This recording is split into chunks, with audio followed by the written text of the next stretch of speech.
You ever wonder how a bunch of people who are all super passionate about the same thing but are totally scattered can actually get together and build something real?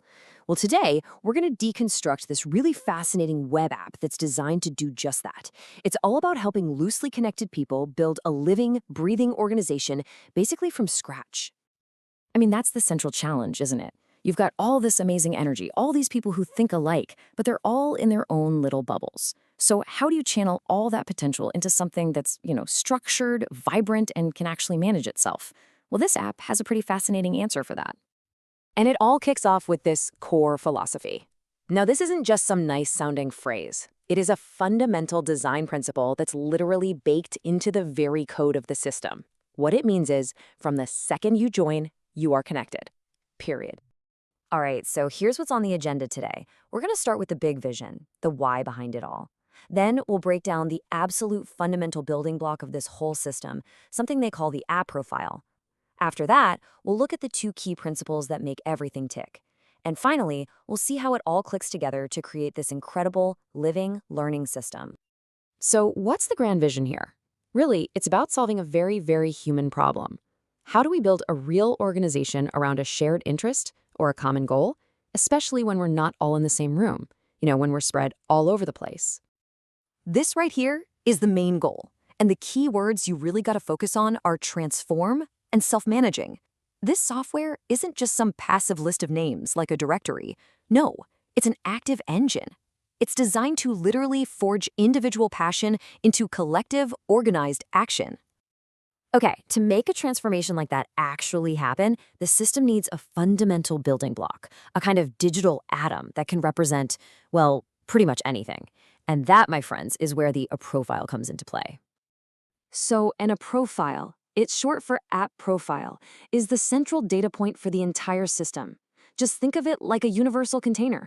Every single person, every project, every little task, even a totally abstract idea, each one gets its very own unique a profile. And that unique name is absolutely crucial for keeping the whole thing from turning into chaos. And this is where the real power of this whole concept just clicks into place. It's all about flexibility. So a profile can be a person, right? Let's say a new member named Jane. But it can also be a task, like welcome new members. And it can even be a big abstract idea, like the Art Collectors Club itself. This is the game changer.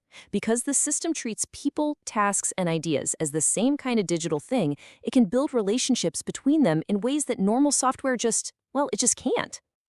Okay, so if every person, task, and idea is its own little digital atom, how in the world do you connect them all together? Well, that brings us right back to that first big principle. Let's dig into how this actually builds the skeleton of our organization. The system uses this super simple but really powerful grammatical structure to create all the connections. I mean, it literally reads just like a sentence.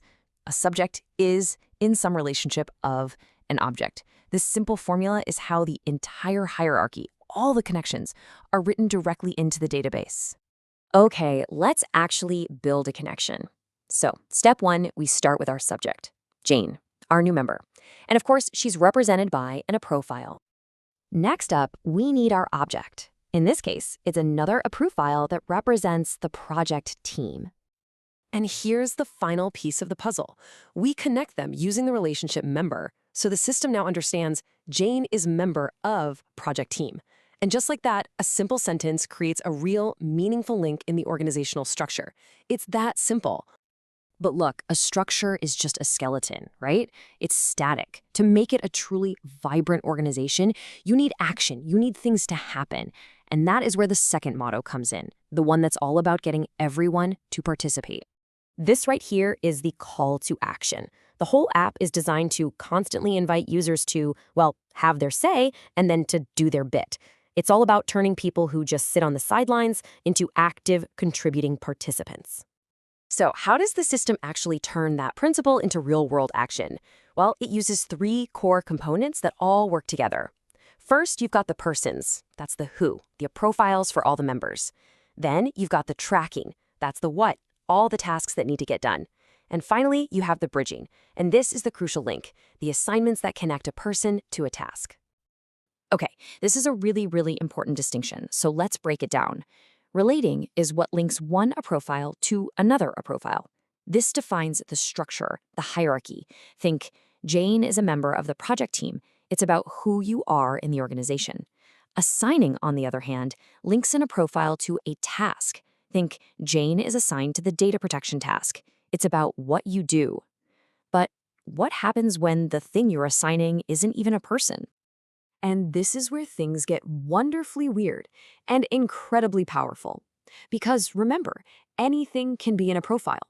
That means you can assign a totally abstract thing, like a web page, to a task. And in the system's logic, that web page is now referred to as the student for that task. Yeah, it's a mind-bending concept for sure, but it shows you the true abstract power of this system. It lets you create automated workflows that go way, way beyond a simple to-do list. Okay, let's put this all together and see it in action. So, step 1, Jane joins the app. Step 2, the system immediately prompts her to take a new member survey.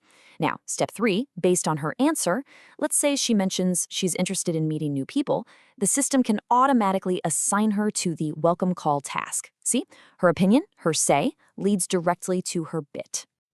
So when you combine all these elements, you've got the universal profile, you've got the relationship structure, and you've got these action-oriented assignments. What you end up with is something truly dynamic. So let's pull back and take a look at the final result. So if you're an admin looking at the dashboard, you're basically seeing the organization's vital signs in real time. You're not just looking at a boring list of users. You're seeing how many people, how many tasks, and how many assignments are active right now. You can spot a bottleneck instantly, like, whoa, we have a dozen new tasks, but only 2 people have been assigned to them. Or you can see who your super engaged members are and maybe invite them to take on a bigger role. Every single connection and every action turns into valuable data that you can act on immediately. And that, right there, is the ultimate payoff. The no-island principle creates the structure, the connections. The do-your-bit principle drives the action, and when you put them together, they allow a complex, hierarchical, and genuinely self-managing organization to just emerge organically from all the little interactions between its members. So this whole thing leaves us with a pretty big final thought. In a system where basically any person, any task, and any idea can be connected and put to work, what are the true limits? What kind of insanely complex collaborative projects could a community like this build if it can truly organize itself? It's a fascinating question to chew on.